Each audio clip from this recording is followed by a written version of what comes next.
Training for Sparring by Grandmaster Chen Zhaokui. Parts 3, 4, and 5. Part 3. Attack at the softest point.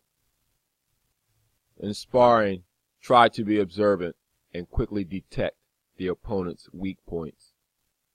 Only by doing so can we boost our confidence and come up with a good idea to use our advantage against his disadvantage.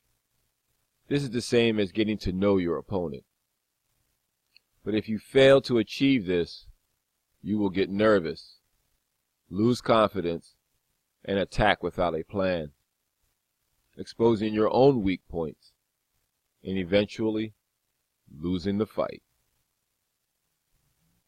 The key to detecting the opponent's weak points is to find them in his build, stamina, and reflex at the first few contacts. After this, you can decide on the appropriate strategy. Next, Part 4. Avoid being passive. In war,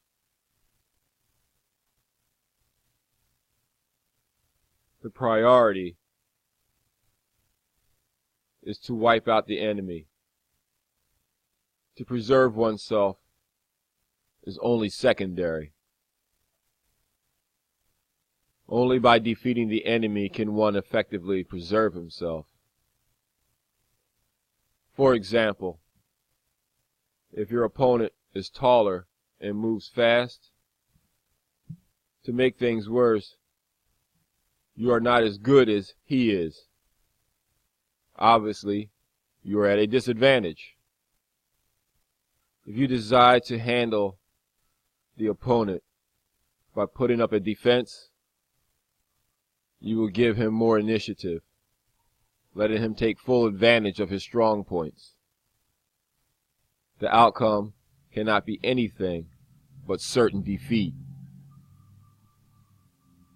So from the very beginning, you should attack first, without a warning, and from all directions.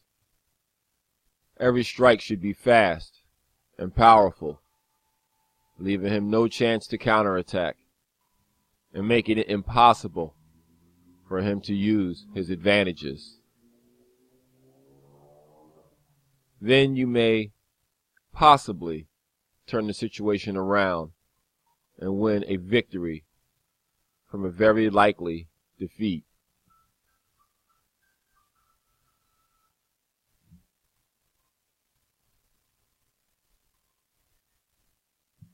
And finally,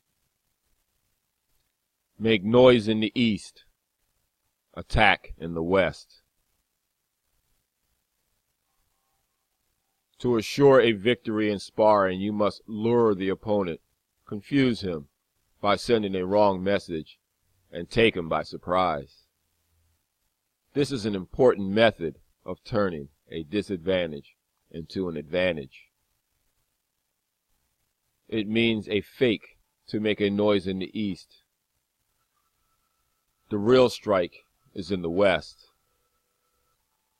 To make the trick work, you should hide the genuine attack within a fake one to make the opponent believe it is a real threat. If your fake attack doesn't look real, your genuine one will fail also.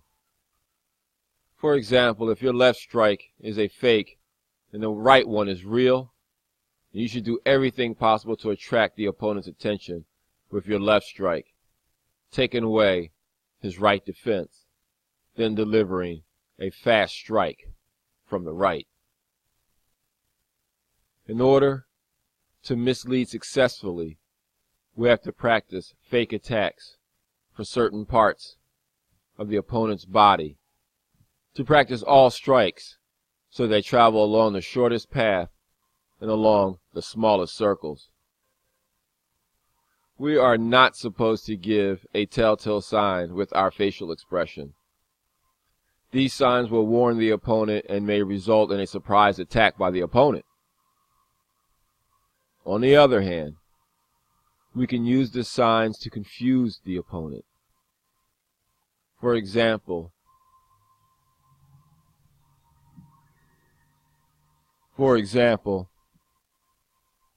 the first time you look at the left but strike from the right. Then the second time you can look at the right of the opponent but strike from the right. The opponent, after tasting the first fake strike, will think the potential strike will come from the left this time, but he may get a punch from the right. This is what we call attack, where there is no defense. Training for sparring. Grandmaster Chen Zhaokui.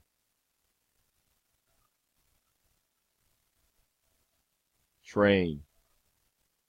Study.